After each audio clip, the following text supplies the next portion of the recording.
Yo, what's up, guys? First off, I wanted to thank all you guys for the 1K subs. Been having a little rough of a week, but you guys got me through it. Much love. Anyway, I'm Nick's Lotus. Nailed it. With 5 obscure mythic rares you should consider running in Commander. Now, I understand there are cards that are better than this first one, and I run the risk of disappointing you MTG savants.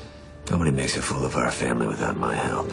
Up first is Nautiloid Ship from Commander Legends Baldur's Gate. Coming in as low as $4.19, 4 colorless mana for a 5/5 vehicle with flying that crews for 3. When it enters the battlefield, exile target player's graveyard. Okay, alright. Whenever Nautiloid Ship deals combat damage to a player, you may put a creature card exiled with Nautiloid Ship onto your battlefield. I really like this card. At worst, it'll always shit on a graveyard deck just from coming into play. At best, it'll shut down a graveyard deck from coming into play and yoink a few creatures back into play. Seems pretty good to me, especially in like a deck like Nigella. Use the tokens to crew, use the multiple combats to yoink multiple creatures from the graveyard. I run this card currently in my Emery deck, so if they get rid of it, I can just play it again. It's pretty good. Soulfire Grandmaster from Fate Reforged, coming in as low as $3.19, is 1 and a white for a 2/2 human monk with lifelink. She also has the static ability of giving all your instants and sorceries lifelink, as well as being able to pay 2 and 2 hybrid Izzets to make the next spell you cast return to your hand rather than going to your graveyard when it resolves. So pretty good. Run this in your Narset decks, your Hinatas to get maximum reuse out of your spells, and if all the lifelink and redundancy can't keep me alive, delete my internet history, please. There's so much porn! Wingmate Rock is a little less powerful than some of the other stuff on this list, but it's also 21 cents, so I don't know, tomato, but still provides a lot of value at 5 mana for a creature-based or life gain deck. 3 and 2 white for a 3/4 bird with flying. When it enters the battlefield, if you attacked with a creature this turn, you get another 3/4 bird with flying, so 6 power, 8 toughness for 5 mana. Not bad. It also has the ability to gain you 1 life when it attacks for each attacking creature you control. This actually works really well with another card on our list, Brutal Horde Chief. Brutal Horde Chief comes in at $1.87, 3 colorless and a black for a 3/3 orc warrior. Whenever a creature you control attacks, defending player loses 1 life and you gain 1 life, and that's for each creature too. He also has an activated ability for 3 and 2 hybrid Boros. Creatures your opponents control block this turn if able, and you get to choose how they block. This thing's an absolute powerhouse in creature decks. Again, in Nigella, it's like bread and butter. No jokes for this one, it's just a crazy strong card. Lastly is Bramble Sovereign from Commander Legends Battle from Baldur's Gate again. Coming in at $2.51, she is 2 and 2 green for a 4/4 Dryad. Whenever another creature enters the battlefield, you may pay 1 and a green to allow that creature's controller to put a token copy of it into play. So this can be used to help others at the table, like maybe if you're in a group hug list, or double all the creatures that you play, which is probably what you're going to be using it for. Super flexible, lots of power for 4 mana, crazy card. Thanks again for watching. Make sure to like, subscribe, share, do all that stuff. We're already at 1K, that's insane. Appreciate the hell out of you guys. As I said, the last week hasn't been really the best week for me.